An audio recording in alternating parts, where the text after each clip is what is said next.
Hello and welcome, I'm Joshua Barnes and you're watching The World Report. Let's first take a look at our top stories. 3 Israeli hostages have returned home, easing fears that the ceasefire agreement could collapse. In return, Israel is set to release 369 Palestinian prisoners. US Vice President J.D. Vance tells President Zelensky at the Munich Security Conference that the US wants a lasting peace in Ukraine. The Ukrainian leader warns that Ukraine faces a low chance of survival without US support. This comes as Vance highlights internal threats to European security, citing immigration following the Munich car ramming attack. The M23 rebel group claims to have entered Bukavu after seizing Kavuma Airport. Residents of the northern city report that the rebels entered without encountering any resistance. Attorney generals from 14 US states file a lawsuit challenging the authority of Elon Musk and his Department of Government Efficiency. The suit, filed in Washington, D.C., alleges that the newly formed department is exercising virtually unchecked power. This comes after Musk announces thousands of federal job cuts.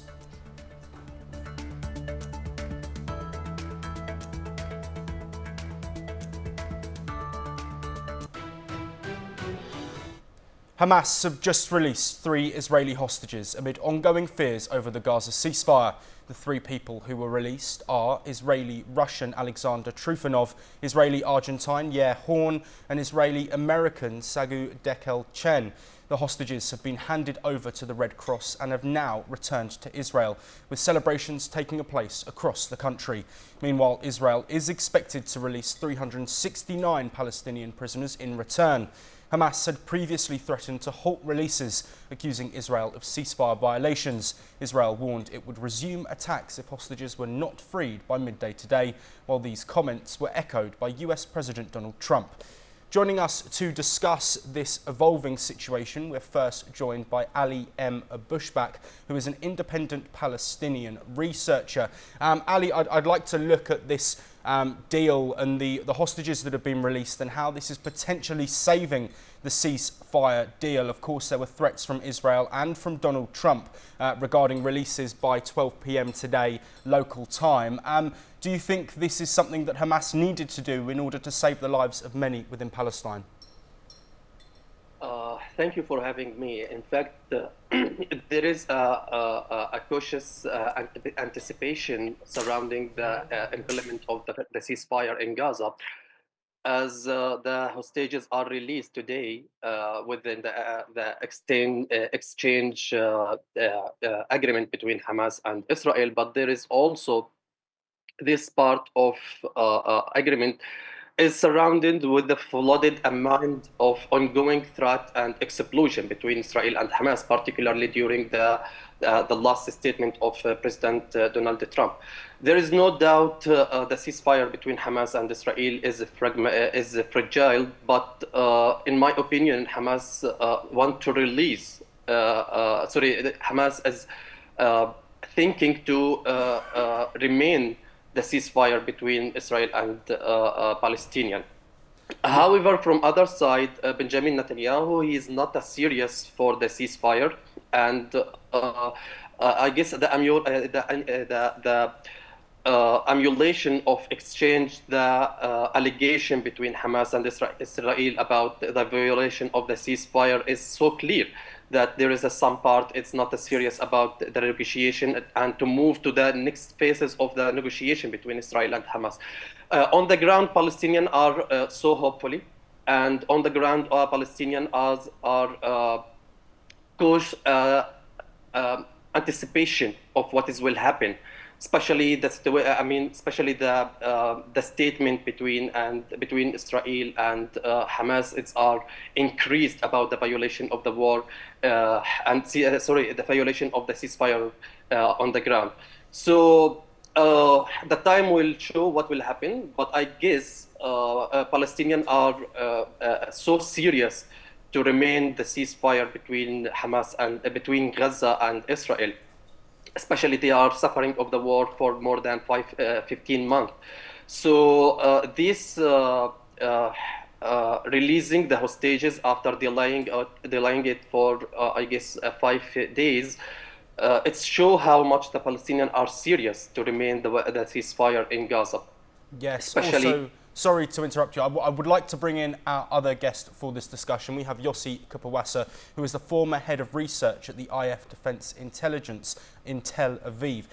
Thank you very much, Yossi, for your time. I'd like to get a perspective from Israel on what's happening today. Of course, the backdrop of this ceasefire deal and the fragile ceasefire deal is, of course, the comments from Trump. But we can't take away from the fact that 3 hostages have been returned after 5 days of uncertainty. Do you think that this is a positive step and one that the Israeli government is happy to see? Good morning. Yes, I think this is a positive step, because what Israel is most concerned with is making sure that the hostages are coming back as soon as possible. The deal that we have with the Palestinians makes it difficult to get the hostages really soon, because it's every week a couple of hostages are being released, and it's taking time. And time is very important here, because they are suffering. So this is what President Trump was trying to have as a new idea for moving forward, to expedite the pace with which the hostages are being released. And from an Israeli point of view, this is, of course, something that is going to be accepted positively. But we have to understand that we are approaching the point where we have to discuss stage B of the agreement, and the positions of both sides are very far away from each other. And I don't know how this is going to be overcome, because whereas Israel insists that it will be able to take further steps militarily, if necessary, in order to remove Hamas from power. Yossi, sorry to interrupt, Yossi. I'd like to pick up on your point there before we go too much past it. I want to pick up on your point of Phase B, and I want to ask you what you think Phase B will look like. Is it working towards more peace, or is it more Israeli military action within Gaza? No, I think that Israel is going to be ready to go on with Phase A until it is fully implemented. And we want to see, we have 6 more live hostages that are supposed to be freed within this stage A, and we are going to make sure that this is happening. The point is that negotiations about stage B should have been started while stage A is being implemented. And this has not happened because both sides, in my mind, are not ready yet to discuss it. And we haven't seen readiness on behalf of Hamas to leave power in Gaza. We see them making all kinds of demonstrations of power in Gaza, including today during the release of the hostages. They want to say, we are here and we are here to stay. And for Israel, this is unacceptable. So I'm not sure that while we go on implementing stage A, we shall be able to discuss in a fruitful manner the stage B of the agreement. That's all the problem is. And Israel might, in this respect, take the Trump idea of ultimatum to Hamas: either you release all the hostages in one patch, or we go back to arms. And as my colleague Ali said, the Palestinians in Gaza don't want to see that happening. So each side is trying to leverage the power it has. Palestinians have the hostages, Israel has the military power, and we have to see how this is going to play in the future. Yes, absolutely. And Ali, before we move on to our next discussion point, the US will be involved in the ongoing negotiations for Phase B. Trump, of course, committed his support for Israel in any action, calling on them to end the ceasefire if the hostages weren't returned. He said all of them, but there has been some movement towards that. In terms of US involvement in this situation and in the next stages, what is the feeling within Palestine? Let me just mention one point about releasing the hostages in batches. There is a lack of trust between Hamas and Israel for going back for the war. So that's it, Hamas, in my opinion, that releasing the captive or hostages in batches. So they need more guarantee for not going back for the war, and they need to negotiation to solve the cases between Israel and Hamas. And let me just, Yusuf, about, he mentioned that the Palestinian who has the hostages, it's not the Palestinian, Hamas. Hamas not represented all the Palestinians' popularity. So Hamas only represented itself and her supporter. So also Donald Trump involving in negotiation, and we have seen that all the international community disagreed that Donald Trump plan in the Gaza's case about displace the Palestinian to other land and empty Gaza from their Palestinians civilian. So in my opinion, that Palestinians don't trust Donald Trump steps and don't trust his proposal with the with the not only ceasefire, with the peace process between Palestine and Israel. So this is the main case. And about releasing the hostages whole in one batch, as I said, there is a lack of trust between Palestine and Israel. And since the day one of announcing of the ceasefire between Hamas and Israel, Benjamin Netanyahu, he confirmed that they will resume the war again after releasing the hostages. On the ground, Palestinian, as I said, they are hoping, and there is they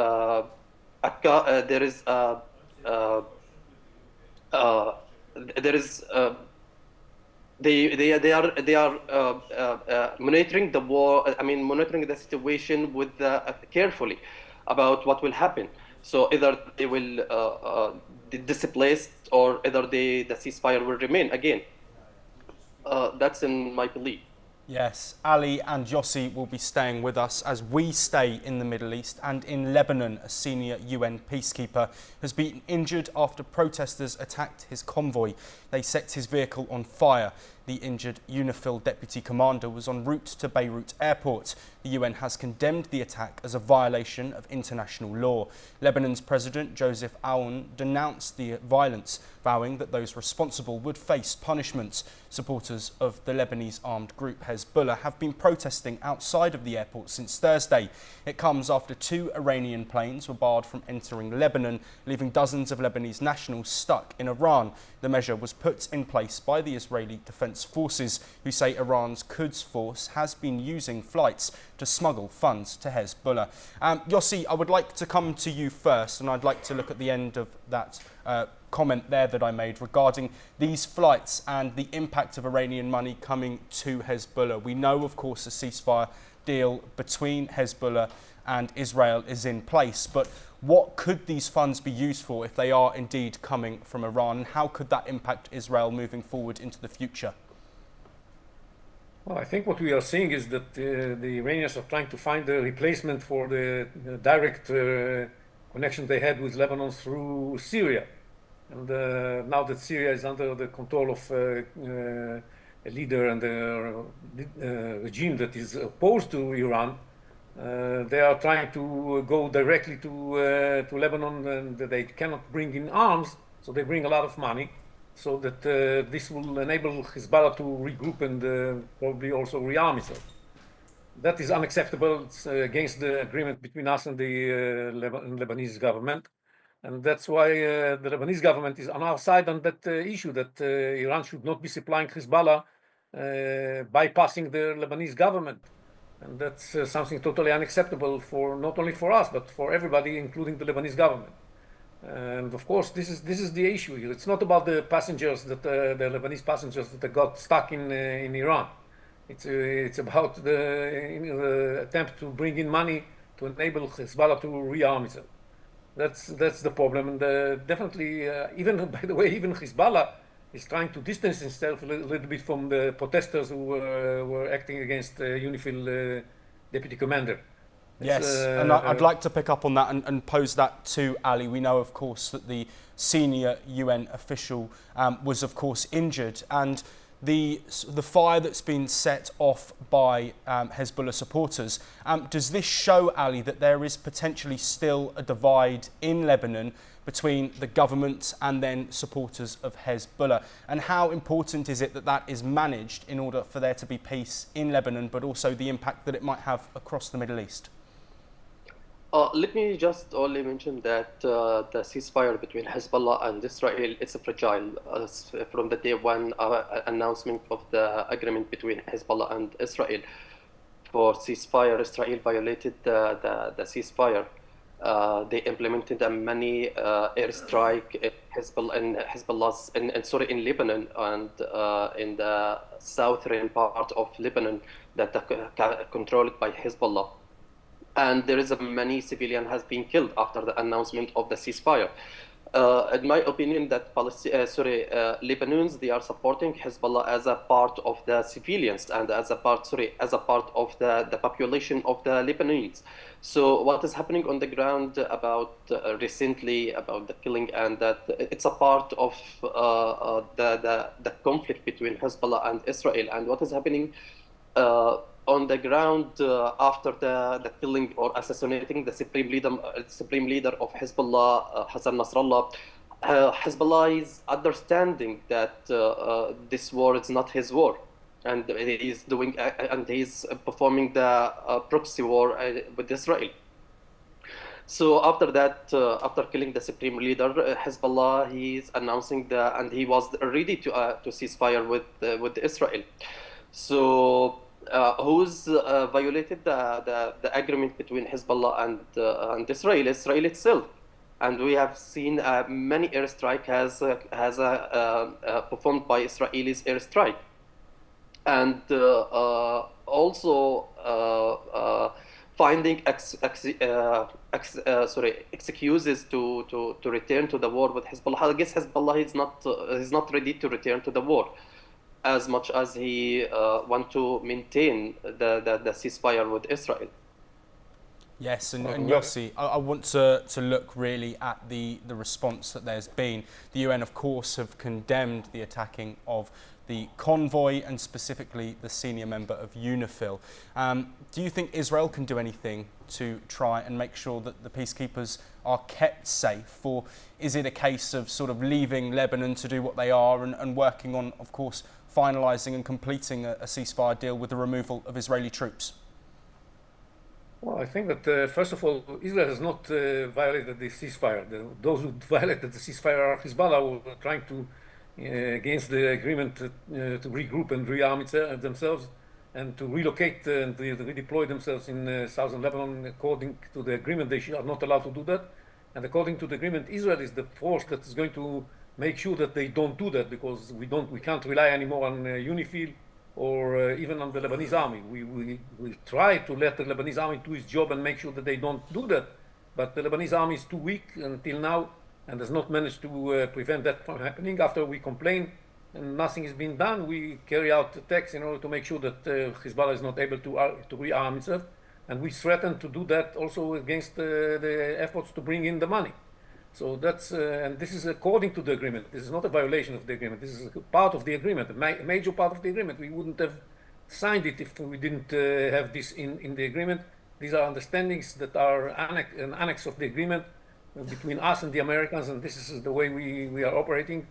Unlike what happened before October 7th, when we relied only on UNIFIL that did nothing and allowed Hezbollah to deploy a huge amount of forces along our border, being ready to launch a ground attack against our communities along the border. Now, regarding the future, we are not doing anything in order to harm the UNIFIL. We keep their safety very carefully, and nothing is being done against them. Those who are attacking them are the people of Hezbollah, the supporters of Hezbollah, as you said. Now, this is being done in Beirut. We are not there, so we can't help them much. We expect the Lebanese military and the Lebanese forces, the Lebanese security forces, to make sure that UNIFIL people in Beirut are protected and not exposed to attacks by Hezbollah supporters. Yes, Ali, I'm very quickly going to come to you. We don't have long left at all, but I want to get your response there to what Yossi says. We have, of course, seen strikes near the Syrian border with Lebanon. Also, the troop withdrawal has been delayed. Is this something that you think is beneficial to making sure that the ceasefire deal is made permanent, or do you think that Israel's actions have potentially been counteractive? I guess there is the Israelis' action on the ground provoking what is happening in Lebanon, as well as Israel invaded Syria after the regime has been left from Syria.